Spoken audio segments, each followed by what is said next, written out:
ಎಲ್ಲ ಪ್ರತಿಯೊಬ್ಬರು ಗಿಡ ನೆಡಬೇಕು. ಗಿಡ ನೆಟ್ಟ ತಕ್ಷಣ ಬೆಳೆಯಲ್ಲ. ಮತ್ತು ಪರಿಸರನೂ ಅಷ್ಟೇ.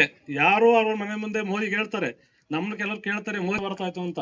ನಮ್ಮಲ್ಲಿರೋ ಇಂಡಿಯಾ ಜನಸಂಖ್ಯೆಯಲ್ಲಿ ಪ್ರತಿಯೊಬ್ಬರ ಮನೆ ಮುಂದೆ ಅವರು ಸ್ವಚ್ಛತೆ ಮಾಡಿಕೊಂಡ್ರೆ ಯಾವ ಇದು ಬೇಕಾಗಿಲ್ಲ. ಅವ್ರ ಮನೆ ಮುಂದೆ ಸ್ವಚ್ಛತೆ ಮಾಡಿ ಇಡೀ ದೇಶ ಸ್ವಚ್ಛ ಮಾಡ್ಬೋದು. ಮೋದಿಯವ್ರ ಮುಂದೆ ಮಾಡೋಕ್ಕಾಗಲ್ಲ, ಹೇಳಿದ್ ಬಂದು ಭಾಷಣಗಾರರು ಮಾಡೋಕ್ಕಾಗಲ್ಲ. ಅವ್ರವ್ರ ಮನೆ ಮುಂದೆ ಗಿಡ ನೆಟ್ಟು ಸ್ವಚ್ಛತೆ ಮತ್ತು ಪ್ಲಾಸ್ಟಿಕ್ ಮುಕ್ತ ದೇಶವನ್ನು ಮಾಡಬೇಕು ಅಂದರೆ ಎಲ್ಲ ನಮ್ಮೆಲ್ಲರ ಹೊಣೆ. ಈ ಹೊಣೆಯನ್ನ ಈ ಮಕ್ಕಳಿಂದಲೇ ಅನುಸರಣೆ ಮಾಡ್ಕೊಂಡ್ರೆ ಮುಂದೆ ದೊಡ್ಡವ್ರದ್ದು ಕಲಿಯೋಕ್ಕಾಗಲ್ಲ. ಈಗ ಏನಿದೆ ಈಗ ಹಂತದಲ್ಲಿ ಎಲ್ಲ ಸ್ವಚ್ಛತೆ ಮತ್ತು ಸಂಸ್ಕೃತಿ ಎಲ್ಲ ಕಲ್ತ್ಕೊಂಡು ಮತ್ತು ಗಿಡ ನೆಟ್ಟು ಗಿಡದ ಅವಶ್ಯಕತೆ ಏನಿದೆ ಅಂದರೆ ಎಲ್ಲರೂ ನಿಮಗೆ ಗಿಡ ಏನು ಬಿಡುತ್ತೆ ಅಂತ ಹೇಳ್ತಾರೆ. ನಾವ್ ಹೆಂಗೆ ಬೆಳೆದ್ರೆ ಅನುಕೂಲತೆ ಇದೆಯೋ ಮುಂದೊಂದು ದಿನ ಒಂದು ಊಟ ಇಲ್ಲ ಅಂದ್ರೂ ಗಾಳಿ ಬೆಳಕು ಮತ್ತು ನೀರು ಬೇಕೇ ಬೇಕು. ಅವಿದ್ರೆ ನಾವು ಜೀವನ ಮಾಡೋದು ಹೊರತು ಜೀವಿಸ್ಬೋದು. ಇಲ್ಲ ಅಂದರೆ ಓದ್ಬಿಟ್ಟು ಕೆಲಸ ತಗೊಂಡು ಜೀವನ ಮಾಡೋಕ್ಕಲ್ಲ, ಏನೂ ಸಿಗಲ್ಲ. ಮರ ಗಿಡ ಇಟ್ಟು ಮಳೆ ಬಂದರೆ ಬೆಳೆ ಬರುತ್ತೆ. ಬೆಳೆ ಬಂದು ನಮಗೆ ಜೀವನಕ್ಕೆ ಆಧಾರ ಆಗುತ್ತೆ ಮತ್ತು ಆಹಾರ ಸಿಗುತ್ತೆ.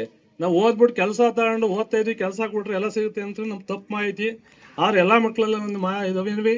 ಅವ್ರ ಮನೆ ಮುಂದೆ ಏನು ಸ್ವಚ್ಛತೆ ಕಾಪಾಡ್ಕೊಂಡು ಮರ ಗಿಡ ಇಟ್ಟು ಅವ್ರು ಬೆಳೆಸಿದ್ರೆ ನಿಮ್ದೇನು ಜೀವನ ಇರುತ್ತೆ, ಅದೇ ಥರ ಒಂದು ಮರದ ಜೀವನ ನಡೆಯುತ್ತೆ.